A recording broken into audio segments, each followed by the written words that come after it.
Appreciate it. Good to have a little sip of this. The water, I assume, is still safe to drink in New York, huh?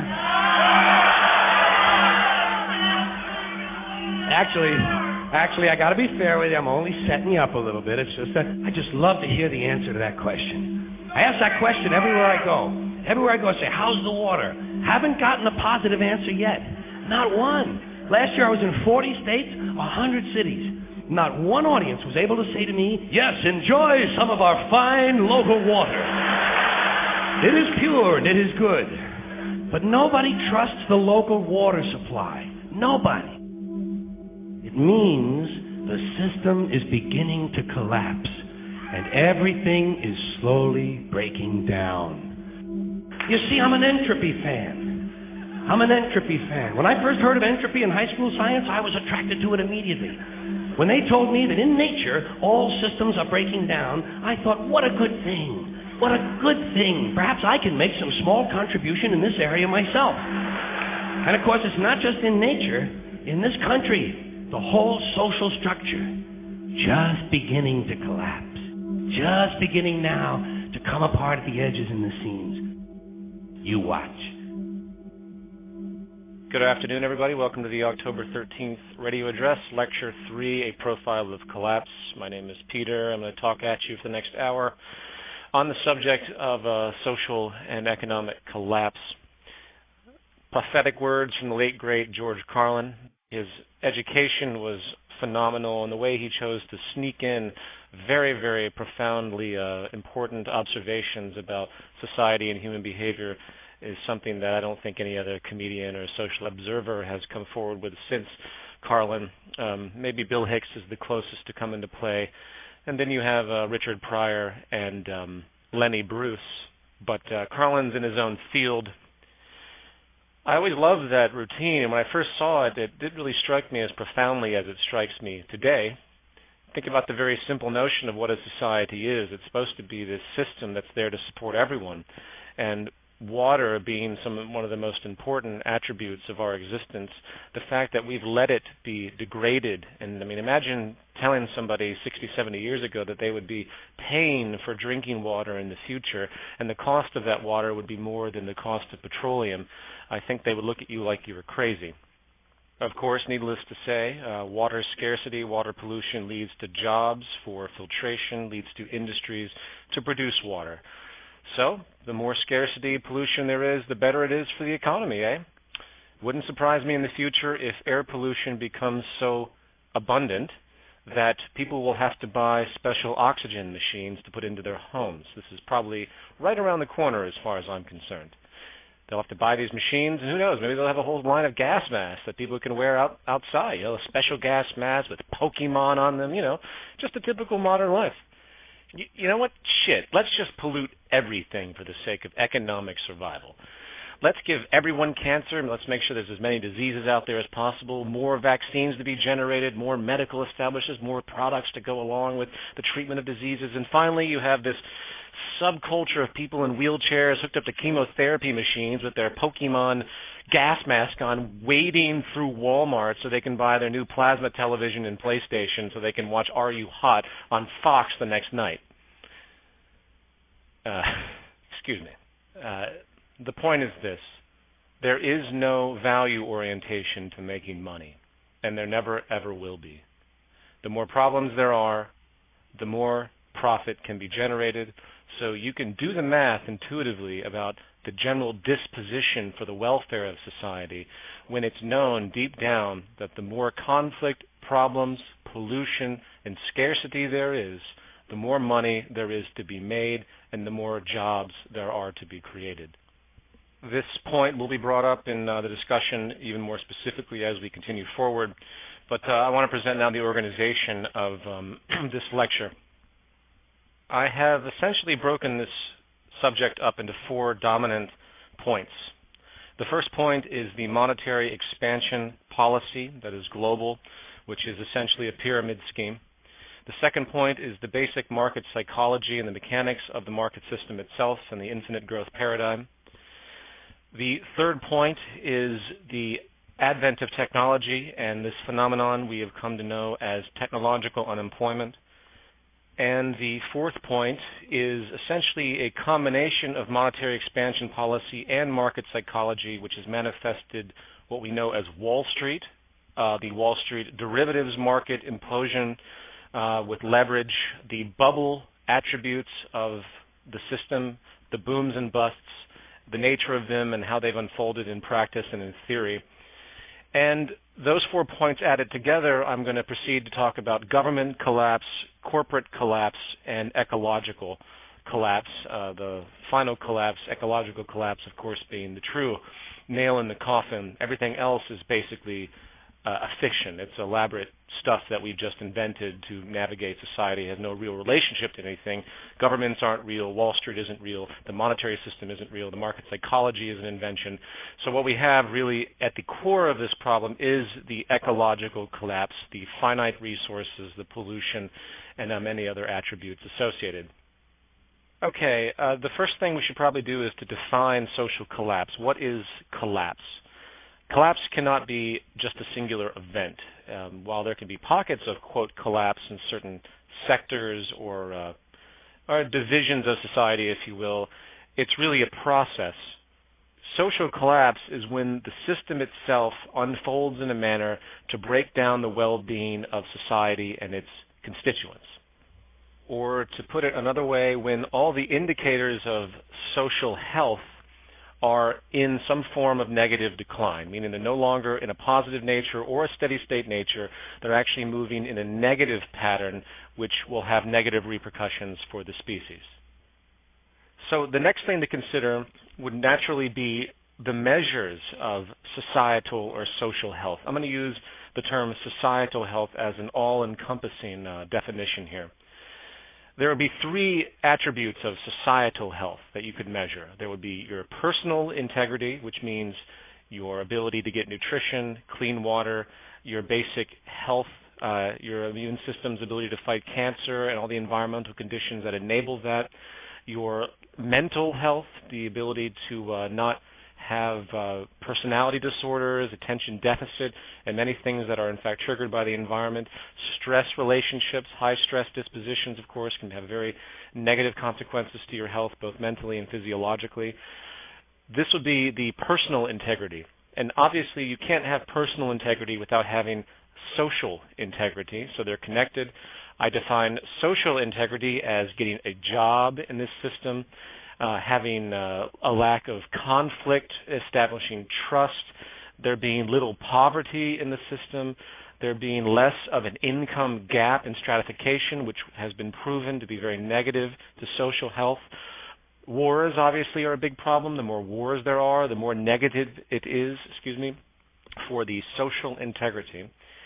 And then, underneath all of these notions is the ecological integrity, which are the resources that govern everything that we have, the energy sources, the ability to produce food, arable land. And then on the other side, you have pollution, all the negative retroactions that we've created. And the ecological integrity is naturally a very, very important part of the social integrity, and the social integrity is a very, very important part of the personal integrity.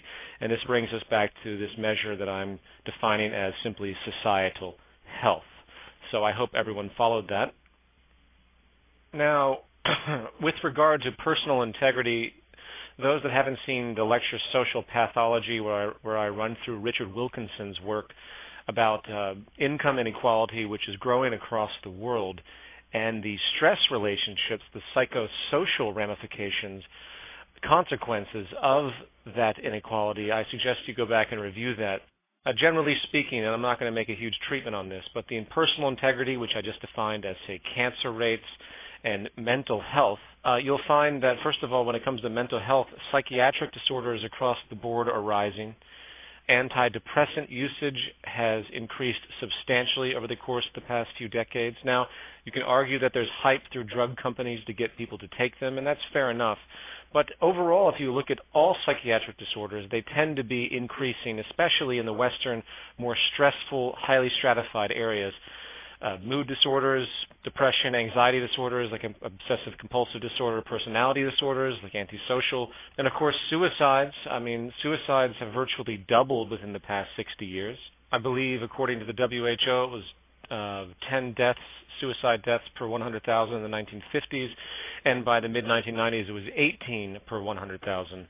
And you can imagine what it is today given the stress relationship to such a phenomenon. All of these things are related to stress. Stress is the defining attribute. And where does stress typically come from? It comes from social pressures. It comes from job stresses. Remember the girl that committed suicide because she had her job application rejected 200 times from various businesses, and she wrote a suicide note to her family saying that her value was less because she couldn't get a job. This stuff is very, very relevant. I'm not going to go into a big treatment on that, but the personal integrity of the individual is definitely a risk, and the other extreme is cancer, of course, the physiological integrity of the individual. Obviously, cancer isn't the only indicator of physiological health, but it's a great general point to bring up because it's such an epidemic now, and for obvious reasons that are related to the environment. The WHO predicts that 21 million annual cancer cases will be diagnosed by 2030. That's more than 13 million deaths from cancer around the world by 2030. In 2008, there was only 7.6 million. So what we're seeing is essentially a doubling of cancer deaths and cases diagnosed within 20 years. This is insane. So the point here, and I'm not going to go into an extended treatment, is that the personal integrity of the individual is in very poor shape, And this brings us to the social integrity, which of course is what creates our personal integrity. The lowest common denominator of social integrity in the global market system that we all share is, of course, employment. So, how's employment doing across the world? First of all, it's very difficult to measure this accurately given the statistics that are provided by the United Nations and the countries without going to the core of the statistical evaluations to figure out what they're actually measuring. Just specific unemployment doesn't give a full picture. You have underemployment. You have people that are no longer on the books in their countries for employment. These measures compiled together paint a very, very different picture than what you see. But I'm going to give you the standard numbers, and I want you to understand that these standard numbers are going to be much, much worse.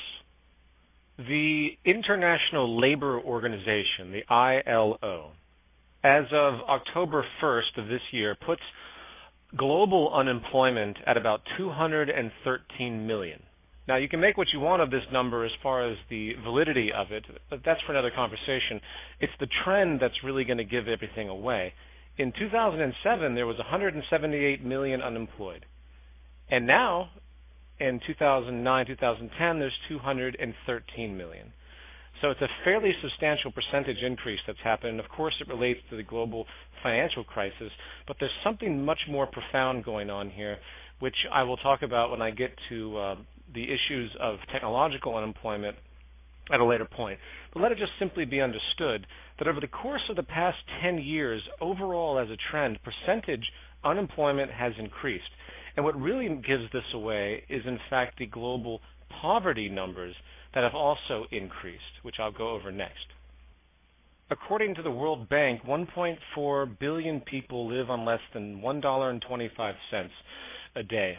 That is the accepted extreme poverty line, $1.25 a day. Now, generally speaking, people say, oh, well, poverty line, 1.4 billion. I guess that's not that bad, right?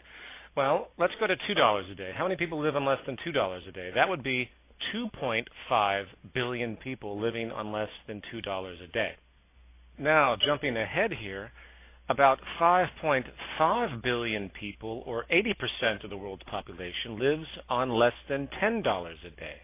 I would like everybody listening to put themselves in those shoes for a moment. We're not talking about $10 for food or $10 for utilities or $10 for housing. We're talking total. Now, if you look at the trends associated with these things, what you tend to find is that at the very lowest level of extreme poverty, things have actually gotten better. But all they've done is increase higher level forms of poverty, which is the way I will define it.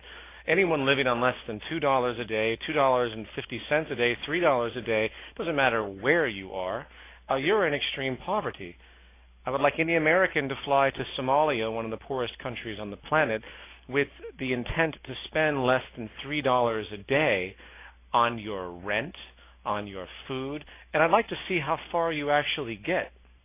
The so-called progress in the war against poverty has been a complete illusion. It has raised the standard of living, but only to a level that is still equally as absurd as the extreme rates they were prior. In fact, and I apologize for the tangent, I want to bring this to the level of the United States for a second.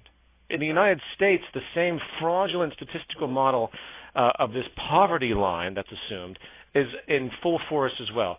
You have hedge fund managers bringing home $200, $300 million a year, while the poverty line in the United States for a 3-person family, husband, wife, and a son or daughter, is, guess what, in the 48 contiguous states, $18,310.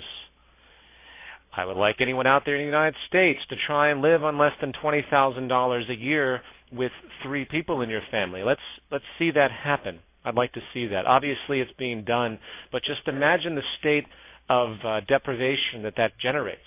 In fact, I did a very quick calculation to see how this would play out. The average rent, according to the 2003 census, was about $684 per month. Sorry for the outdated data. I'm sure it's higher now. But okay, $684 per month for the average rent or mortgage. So that's $8,208 a year. Now let's take into account energy costs. 15 cents per kilowatt hour with an average usage in 2008 of 920 kilowatt hours a month brings it to $1,656 a year. So that brings our total spending power after rent and electricity to $8,446. And divide that rate by each person in the household, which is 3, so you have $2,815, which equates to $7.71 a day to spend on food and transportation and health insurance. Health insurance, of course, is thrown right out the window in an equation like this. No one making $20,000 a year, unless they have a good job, is going to be having health insurance out of pocket, that's for sure. So $7.71 a day. I guess if you're eating McDonald's Happy Meals every meal of the day, you might be okay. And of course, this doesn't even take into account all the general problems associated with living, any type of health problem, any type of transport problem. I'll just stop there. Oh, and I'm sorry, 14% of the American population now exists under this so-called poverty line, which is completely absurd.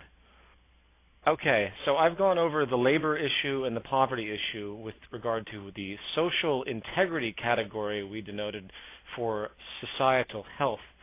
There are other issues to talk about which I'm not going to go into, such as the income gap and all the side effects of that, as I mentioned prior. The fact that all the military establishments on this planet are currently arming themselves to the teeth. If you think it's a good measure of societal health to have everyone selling armaments to each other, creating new machinery, the military now trying to use robotics to automate and remove humans from the actual fighting. If you want to see social distortion, just wait until the United States conducts a war without people actually fighting. And one final note is that social instability across this planet has continued to increase, whether it's general crime, whether it's the Western prison populations, which of course have many different variables to it, but which is largely structural violence, but that's for another conversation. But overall, you have general social instability occurring across this planet, and I'm going to come back to the reasons why I'm discussing all of this before I go into the next section. But for the final point of this section regarding societal health, let's talk about the ecological integrity or lack thereof of the current environment and the trends it is foreshadowing. Now, I'm not going to go into too many specifics with this because I am going to bring it up in the next section, but let it be known that the ecological integrity of just about everything on this planet is in a state of crisis. From water resources going scarce, to the loss of arable land with no initiative made to move beyond the use of arable land. In other words, there are other solutions that can be oriented.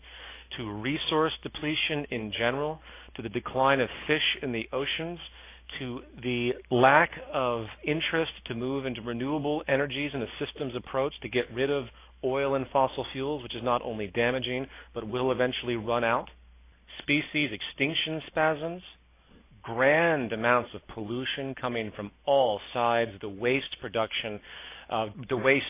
accumulation from the production processes and the disposal processes are absolutely incredible.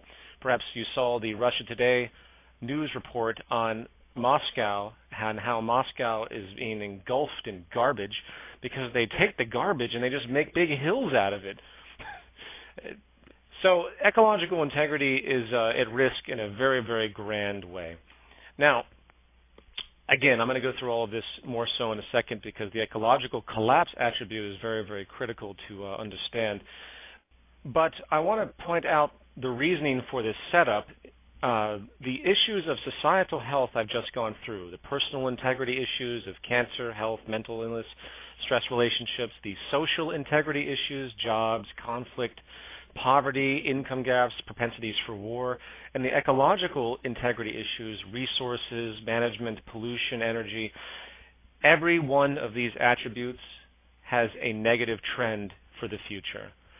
None of it is going to get any better. The poverty is not going to get any better. The energy issue is not going to get any better. We are on a downward slippery slope, which will be capitulated by the mechanisms I'm about to describe, which, if left unabated, will comprise the end of the collapse sequence, if you will, of the socioeconomic system that we understand.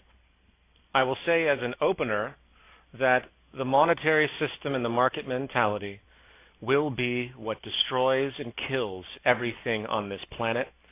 It isn't some group or human being. It is a value system cancer that has been set in motion, that people blinker out everything that might interfere with it.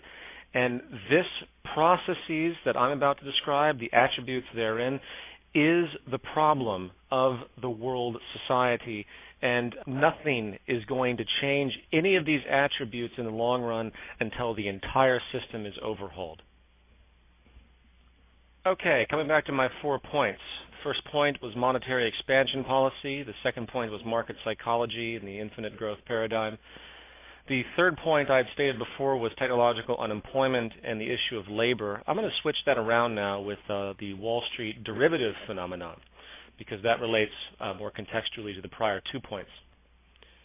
All right, monetary expansion policy. This comes down to the very fundamental process of how money is created in the social system, in the monetary system, and this system is used throughout the entire planet, virtually without exception. Money is first created out of debt. That debt is very real, just like the debt any of us have on credit cards or anything else. Money is monetized debt. This comes in essentially 2 forms, though there's probably more. The first stage, which deals with the central banks of the world, they monetize treasury securities or bonds. They can monetize different forms of bonds even from other countries. The second level is credit. We know as credit in the general notion of loans from private banks. So if you want to get a loan out for your home, you are monetizing the debt that they give you. So the contract is essentially monetized, if you will. The contract, your contract that you sign to repay, invents the money that they give you for your loan to buy your home or your car or anything else. So subpoint 1, money is created out of debt. And then they charge interest on this debt, subpoint 2. The interest does not exist in the money supply. In other words, if I have $1,000 and I loan it to you at 10% interest, that means you have to pay back to me $1,100. Let's assume for a moment that the 2 of us are the only people in the economy. I know it's a very abstract example, but how are you going to pay back $1,100 when there's only $1,000 in the entire pool of money? This is what the interest phenomenon creates. So every time money is loaned out from debt, at interest, it creates more debt that doesn't even exist in the total money supply of any country or even holistically in the world when you put the math together. Subpoint 3, every time money is deposited into any account across the world, this thing called the fractional reserve system of money accounting kicks in. What this means is that the bank can make money on top of the money that you've deposited roughly in the equation ratio of 9 to 1. So you deposit $1,000, they can make $900 on top of that. They can now loan out $1,900 to anyone that wants to take that loan. That's why they call it fractional reserve banking. A myth about this is that they actually loan out money that they get. No, they don't loan out money that they get. They base their loans upon the money that they get through deposit. Subpoint 4 is an extension of subpoint 3 as far as the fractional reserve system. And what this simply is an observation that every single time anyone deposits money in any bank, whether central or private, the bank is able to repeat that process. And what this equates to, and I don't want to go through the whole equation, is that for every deposit that occurs in the banking system, approximately 9 times that amount can be created, in theory, out of thin air on top of it. So if I deposit $1 million into a bank account through the series of this deposit and loan cycle, $90 million can be created. Now, for those that are paying attention, what I've just described is a pyramid scheme, if you've ever heard of such a thing. A pyramid scheme is where money is put into the system to feed the necessity to pay out money at the top. But the money can't be paid out of the top unless it constantly comes in from the bottom. And this is exactly what this system is. Because of the use of interest, there is always more outstanding debt in the system than actually exists. And the monetary creation phenomenon of the fractional reserve system only compounds this and makes it worse. All you have to do is take a look at the amount of money that the United States, for example, has created over the course of the past 100 years, and all you see is a nearly parabolic amount of money shooting into infinity. In fact, the Federal Reserve stopped reporting M3 because they didn't want people to even know how much money they were creating because of the psychological association to inflation. And this is a very important point. We'll call this subpoints 5 and 6, which would be inflation, which if you go through history, everything has been inflated through the monetary system. I mean, how cheap was bread, say, 20, 30 years ago compared to what it is today? Very easy to measure. And then debt, subpoint 6. Debt has increased almost in lockstep with the increase of the money supply in America. And why? This would make perfect sense because money is created out of debt. You cannot have a system where money is created out of debt and expect anyone to ever be free of the ramifications of debt. And the only thing that can possibly happen in a system like this is complete and utter failure and collapse. Nothing can grow forever, even the money supply, because the end result is always the same. 2 results: debt collapse and inflation or hyperinflation. Inflation has been stifled right now in our system for many reasons I won't go into, but debt collapse is what is currently happening across the world, in part because of this monetary expansion system, something that no one is willing to face, that you don't hear any newscasters talk about.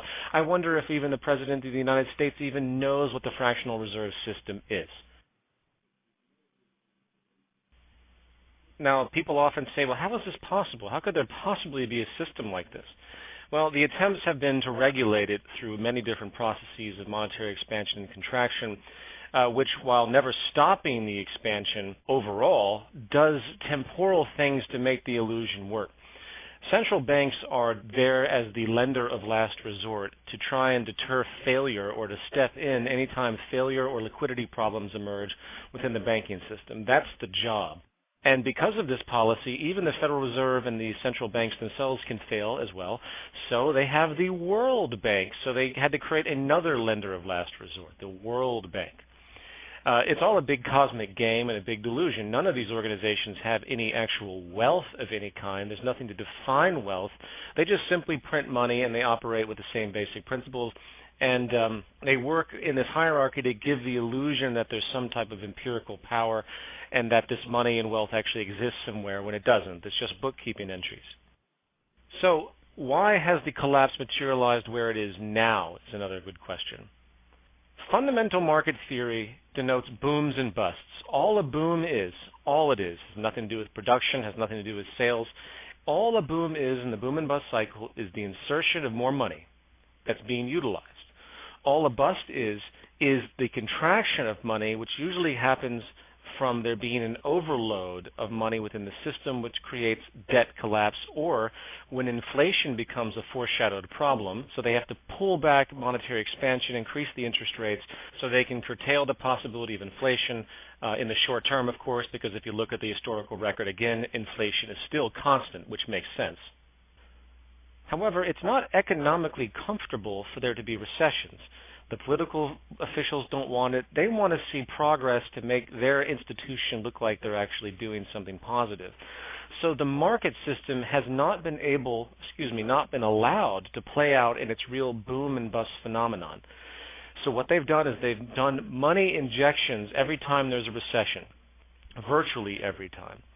And these money injections create a false or a truncated bust, which does not actually correct the inflationary properties, the expansion properties of the initial money creation that created the boom. So what you have, if you can envision a pyramid, is this boom and bust cycle that's riding up the pyramid. It's been riding up for a long time, where they keep truncating, if you will, the busts, which were never allowed to fully correct. And what we are is at the top of this pyramid, where it says, okay, this can't work anymore. How much more debt can we go into? 14, 15, 16 trillion dollars of American debt? How about 40 trillion dollars worth of American debt? There becomes a point of saturation where the debt creation, meaning the monetary creation, cannot handle the inflationary ramifications, not to mention the debt responsibilities that are spread throughout the society, and hence systemic collapse of the entire monetary expansion sequence has to occur.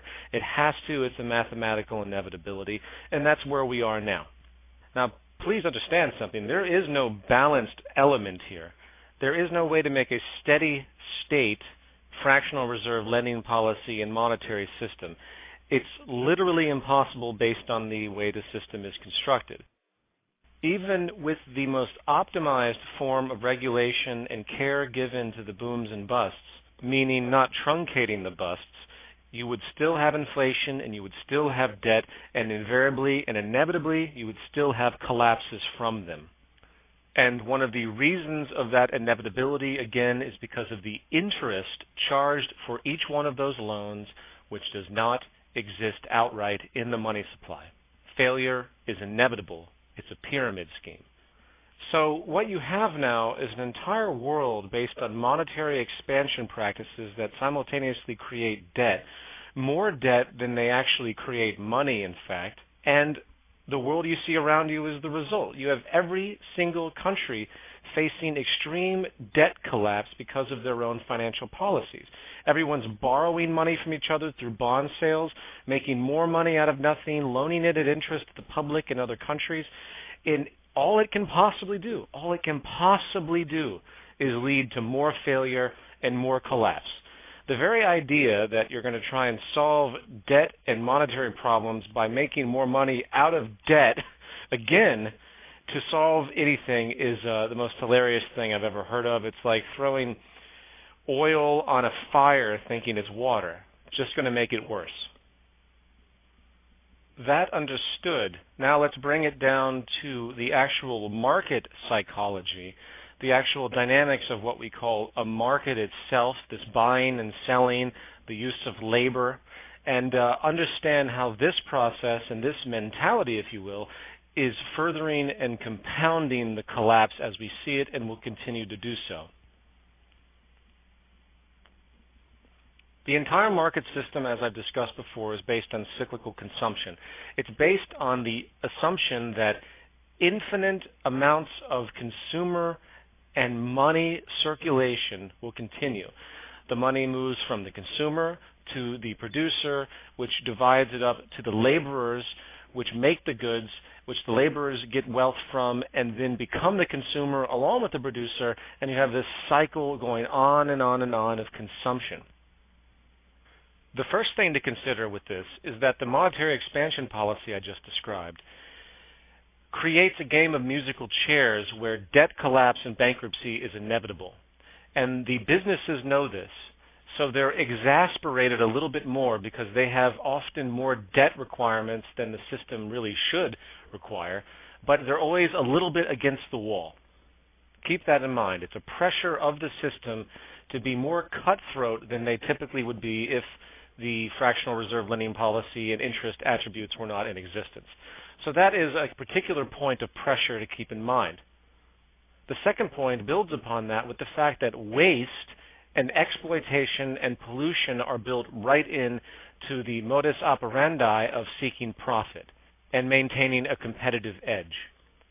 Maintaining a competitive edge and creating market share transcends all environmental concerns, transcends all social concerns. As I alluded to prior, to have air pollution is actually profitable for a certain industry, so they can make products to service that air pollution. To have water pollution equally as well. You have whole industries now devoted to making bottled water for people to buy at rates more expensive than oil. So the more problems there are, the more money that can be made. And whether any particular businessmen will ever admit this, it is irrelevant because it's built into their psychology. Waste, exploitation, pollution, and the ability to profit off of anything and everything is the overriding market psychology, which will lead to systemic collapse-oriented problems in one direction or another. We live on a planet of finite resources where resource preservation, hence the term economical, hence the definition of economics, should be employed. Resource preservation should be the driving factor of all industry. It isn't. It's exploitation, waste, pollution, and capitalizing on anything possible, even if you're capitalizing on problems which you should resolve, as opposed to making money off of servicing. In other words, it is more profitable to service things than to actually fix them, including the environment.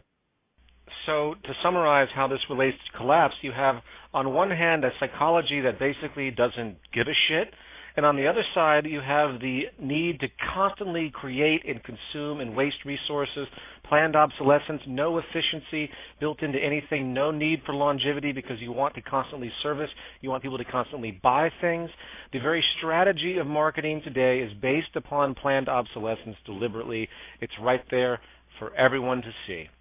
And this will lead to both economic collapse and in many ways civil unrest through exploitation practices that you see in the slave labor camps and everything else in the third world. So I'm going to leave it at that as far as the issue of market mentality and move on and extend this point, in fact, to the third point, which is Wall Street, one of my favorite subjects. If you haven't seen the new Wall Street that was made by Oliver Stone, I do recommend it. It has a lot of great underlying themes, including abundance versus scarcity, renewable energies versus fossil fuels, the fact that you can profit off of scarcity as opposed to abundance. It also showed within the film as an example, granted it's not making any speculations, but it denoted that there was a financial institution that profited off of the collapse of the credit default swap derivatives market, which led in 2008 to the collapse of which triggered, in 2008 to the collapse of the entire financial system, and how groups were shorting that knowing it was going to happen. And you can rest assured this actually did happen in reality. The individuals that are privy to these understandings behind the curtain know exactly what's coming with a long enough period of time to foreshadow it.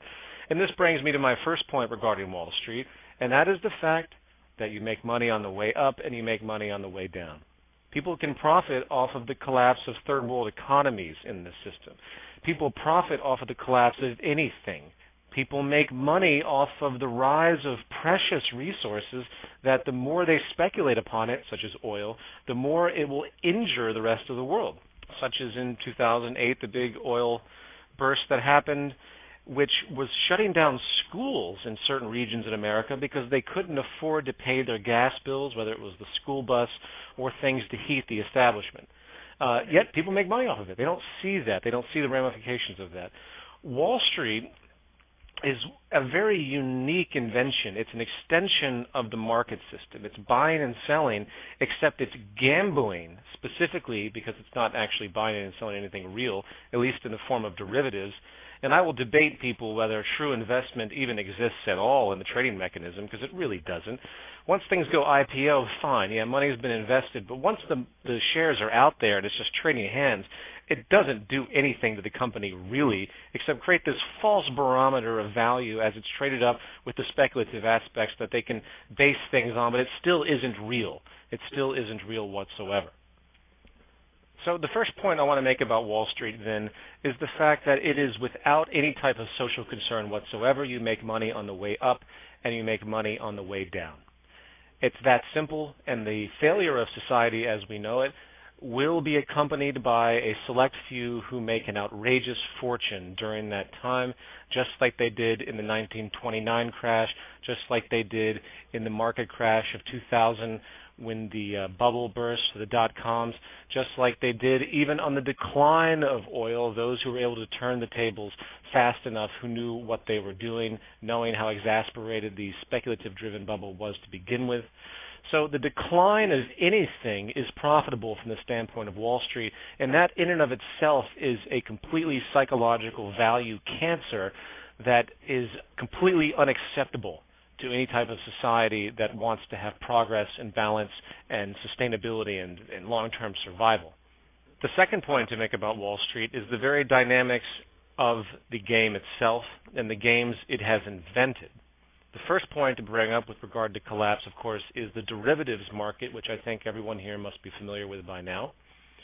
There are about $2 quadrillion of outstanding derivatives in existence, which I believe the GDP of all the countries on the planet is only about $60 trillion. So $2 quadrillion versus $60 trillion, there's something wrong with that equation, isn't there? For those that aren't familiar, derivatives are just financial instruments that have no actual value but derive their value evidently from something else. Then what they are just they're gambling bets. They're nothing more than inventions that people trade.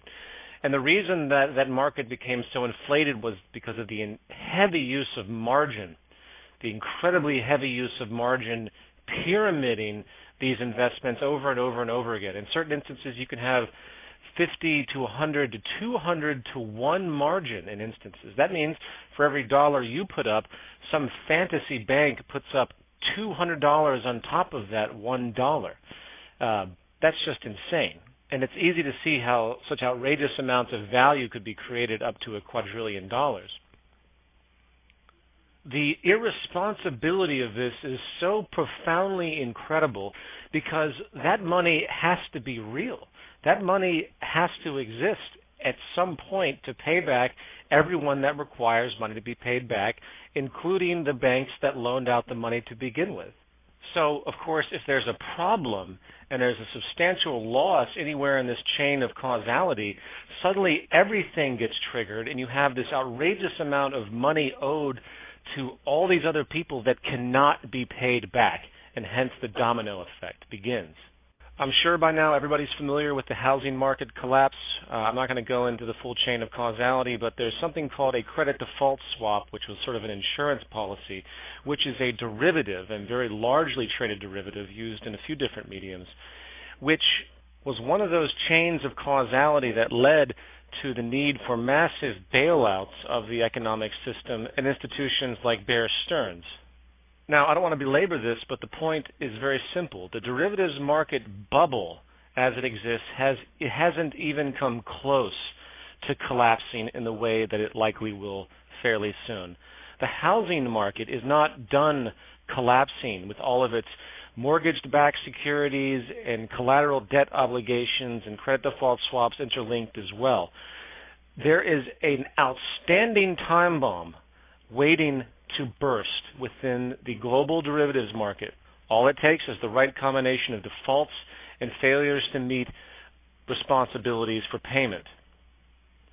And when you remember that the groups behind these trades are not just individuals, they're massive institutions that stretch tentacles into almost every major industry, then you begin to see the crisis that has emerged from the entire Wall Street phenomenon, both intrinsically in and of itself and the use of these gambling derivatives that should have been outlawed years ago.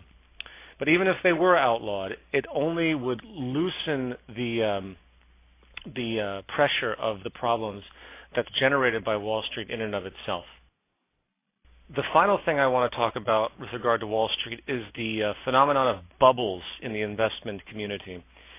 From the tulip mania many centuries ago in Holland, where people were trading tulips up to outrageous prices based on no intrinsic value whatsoever. You can't eat a tulip, it will eventually decay, yet they were going for the price of homes. You have these bubbles that continually occur in society. Jumping ahead, you had the dot-com bubble, investment speculation, everything constantly going up, which we know can never continue. Then we had the housing bubble. Of course, we see where that's at today. And the next bubble is hard to find. I believe it's partially the derivatives bubble, but it's a little loose right now because of the pressure on the system overall. Perhaps I'm not up to speed on where the bubble is at the moment, but I want to point something out, is that's the correlation of monetary expansion policy to bubbles. When money is created in surplus, such as the Federal Reserve after 9/11 lowering interest rates to 1%, and suddenly all the banks jump in and take tons and tons of loans and then pile on leverage, do their investment attributes, this money tends to go into isolated sectors, and it just happens to gravitate into certain sectors and creates bubbles. It is one of those characteristics of the system that is only problematic. And it's, again, a reminder of the fact that we need to be in a steady state economy and get away from all this bullshit where these absolutely bizarre ebbs and flows, and they create aspirations and illusions, and then invariably they just collapse and they injure everyone except the select few that are on the inside, the 0.001% that can make the money at all times after these collapses. Not the public. The public always loses. The public will continue to lose. Wall Street is not designed for the public to gain anything except with the very subtle mutual funds, which, as you'll begin to see very soon, as more liquidity gets put into the system and inflation increases, the market will begin to tip. The only reason the market in the United States has maintained the averages that it does is because of the perpetual liquidity being injected into the system, which naturally goes into the market system. And back to my point, creating bubbles. That's what it does. So bubbles are extremely destructive is my point. I've jumped around a little bit on this, but Wall Street is a time bomb. It's an atrocious idea. It's an extension of market psychology. It's an extension of what we call the free market. The free market is Wall Street. If anyone tells you otherwise, then they're not paying attention to the central mechanisms of what the free market represents. And I want to add as an aside that the only way you can save the free market is by periodic interventions of socialism, period. The free market invariably goes beyond the point of no return, and it will continue to do so over and over again, whether it's dealing with Wall Street, whether it's dealing with companies that just need to make more and more loans and eventually go bankrupt and have large enough businesses that can't fail, so they have to be bailed out by the United States, whatever that even means. All that means is that they sweep it under the carpet. The United States doesn't have any money. None of the I hope the illusion becomes clear, and I'm going to have to leave it at that for now. And this brings me to point 4 of this second section, if I remember correctly, and that has to do with labor and technological unemployment. This will be a little bit of a gear shift from the prior subjects, but actually I think it basically goes back to the second point, which has to do with the market system and cyclical consumption, the need for cheap labor. As with anything, you want to have cheap initial input resources that you can utilize to resale to resell at a competitive price and make as much money as you can. Obviously, labor should be as cheap as you possibly can get it to be. That is a natural mechanism of the market system. That is why we use slave labor in the third world. And that is why mechanization, the use of machines to replace human labor, is growing rapidly across the world as well, especially in the West. The issue of technological unemployment has been a debate for many, many years. And of all the books that I've read on it, the general economic conclusion tends to be very short-sighted, though probably accurate for the time period, and that is that there is displaced labor, but eventually that labor manifests new skills and it's reemployed somewhere else. What's happening now is very different. What's happening now is that the rapid increase of mechanization and technological capacity and computerization, the rapid increase of technology is outpacing any form of relocation of labor. And this is becoming common understanding now. In an LA Times article of October 4th called "Automation is Increasingly Reducing U.S. Workforces," it details exactly what the Zeitgeist movement, the Venus Project, and Jacques Fresco, even the technocrats, have discussed for years and years and years. And that is the reality that technological innovation is becoming too cheap. It will continue to become too cheap and too efficient. No need for vacations, insurance, health care, and hence humans will continue to be offset by mechanization. There's a quote in this article, aforementioned article, by Alan Sinia, the chief global economist at Decision Economics in Boston, and it states outright, "If cheap technology is available, you substitute technology for people." Well, that's true, and that's fundamentally a principle of the market system. And what you have here is what some economists have called the contradiction of capitalism. And this is a staple of the failure of this system, the failure of the market system, the failure of the idea of competition and labor for income and everything else, the failure of the intrinsic mechanisms of the so-called free market, labor market system is occurring right now because of the technological innovation of machines. In fact, I want to quickly just read a little bit more of this article, if you don't mind, because there's certain statements that just ring so beautifully true with everything that we've been talking about. It says, quote, "Crisis is a catalyst for change.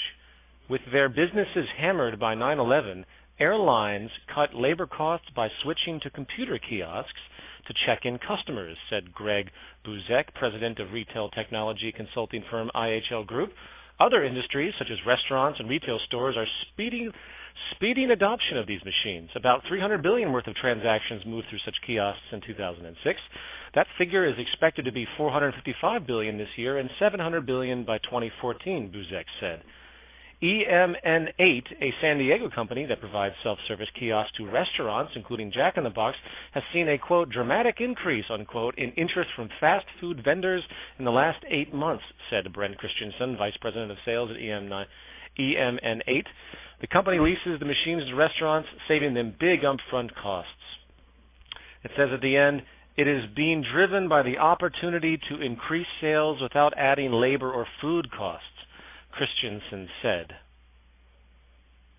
And it's not going to stop. And the more the economic collapse occurs, the more mechanization will come into play.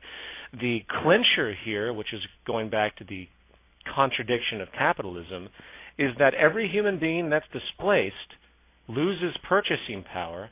Therefore, they cannot go and buy the goods being produced by the machines that replaced them. In other words, you have all these machines making goods in abundance cheaply, but yet you have a population that can't afford to buy anything because they have no jobs and therefore they have no money and no income. So, boom, that phenomenon in and of itself presents a slow grinding halt to the system that we understand. And it's going to be very interesting to see how those dynamics play out. In my new film, I'm going to talk deliberately about the application of mechanization, about what's possible today, and of course what's happening as well. There is still a moral issue, if you will, that's occurring in society where a lot of corporations are not mechanizing because they're still trying to keep the image that they support the labor force and that they're, American and we're made in America and we have American workers or whatever. And I'm sorry to say, though, as the recession continues, the Great Recession, which will lead to complete global depression if it isn't already, by whatever definition, mechanization will continue, and the romantic notions of human labor will not only be too expensive, it will be found that it's simply too productive to make goods without human labor. In fact, that's the final point I want to make on this issue, and that is the reality that the more we mechanize, the more productive it is. So it is socially irresponsible for us not to move into deliberate mechanization, hence the removal of the entire labor and market system. Okay, those are the four central attributes I wanted to talk about: monetary expansion, pyramid scheme, which will collapse from its own weight intrinsically; the market psychology that doesn't give a damn and will exploit resources and challenge every aspect of decency in our society; the technological unemployment paradigm, which will make this system void one way or another; and the accent known as the Wall Street phenomenon and the derivatives bubbles and everything else that simply add fuel to the monetary expansion policy, which is, of course, adding fuel to the global debt crisis. There was a new release by the S&P that I think by 2050, 60% of all countries will be defaulting on their economies. It'll probably be a lot earlier than that, in fact. I mean, if you really pay attention to what's happening with all the countries in the world, everyone's broke. Everyone's already defaulted. What does it even mean to default? If you have every country in the world owing money to every other country in the world, what the hell is that? What is that? It's pure insanity, and it's only going to lead to more misery and destruction as everyone tightens their belts for this fictional idea known as debt, which doesn't even exist to begin with. The only solution that can happen, and if I was at the UN, I'd say, listen, guys, we're going to erase all public and government debt right now. No one owes anybody anything, and that's the end of that. Obviously, if we did that, guess what? The exact same problem would happen because that's what this system creates. So you really can't just get out of it by erasing everything because the system is still there. You have to change the actual system. Okay, really quickly because I'm running out of time. The other attribute of this is ecological collapse, which is really what the true collapse is. Everything I've just mentioned is crap human beings have invented, and we've created this ridiculous paradigm where we actually think it's real. We think money and debt's real, and we have all these obligations to each other based on nothing but fantasy. I'm just going to go through this really quickly because I'm running out of time. But water scarcity is approaching crisis levels in the third world. It is already, actually, and it will continue to do so in the Western world. Energy resources, we have maybe 30 years before true energy panics arise on this planet. This doesn't mean we're running out of energy in a very literal way. It means that the psychology of understanding the decline of oil and hydrocarbon energy will have such an incredibly profound impact on the way the markets work, the price of oil, going back to Wall Street. If you think $180 a barrel is bad, wait till it's $200, $300 a barrel, and all demand is destroyed across the world because no one can afford it. This will happen in one extreme or another. You can count on it because that resource decline is inevitable one way or another. And overall, we have general resource pollution. We have all sorts of deforestation problems. The fish are running out. We have the pollution of the fish. Anyone that wants to take a moment to look at what we're doing to this planet, look at what we're doing to each other, it doesn't take much research to see that everything is in decline, species spasms and everything else. It's also important to point out that mankind is now using our resources at an alarming rate. The establishment production methods we have, the wasteful practices we have, has now generated a ratio where we are now using 1.5 Earths every year as far as what is created by the Earth, as reported by the Global Footprint Network. This is just profoundly scary when you put it into perspective. As a summation of this lecture, the market system and the psychology present, fueled by the monetary expansion policy and debt restrictions, exhausted and exasperated by the make money on the way up and way down Wall Street mentality, which is just an extension of the free market psychology, with the ticking time bomb of the derivatives bubble, coupled with the government collapses and the ecological collapses therein, is what will lead to not only the collapse of this system, but if left unabated, the fall of human civilization as we know it. And I'm out of time, and I'll talk to everyone next week. Thank you.